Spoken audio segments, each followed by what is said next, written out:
Looking to rank higher on page 1 and get the #1 spot? I'm going to share 17 ways to rank higher on Google, broken up into 3 tiers, from the more beginner strategies to the advanced. First and foremost, target reasonable keywords. You need to know what you want to rank for. And of course, you want to rank for terms that your ideal customers are plugging into the search box. These are keywords, and you'll need keyword research tools to identify what's reasonable for you to rank for. Target long-tail, question keywords.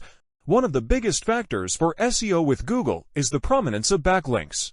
These are links from other sites that will connect back to yours and bring traffic your way.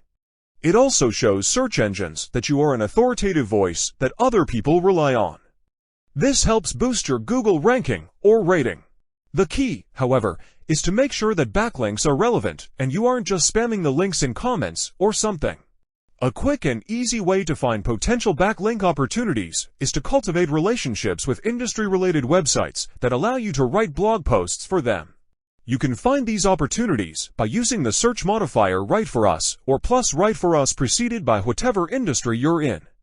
Here's a search we did for one of our technology clients to find some potential guest blogging opportunities for them. Data-driven content that helps websites get crawled and achieve top rankings in search engines like Google. With SEO Host King, you don't need any skills in SEO. We set up everything for you and write quality content that ranks first on Google. Start today at SEOhostking.com.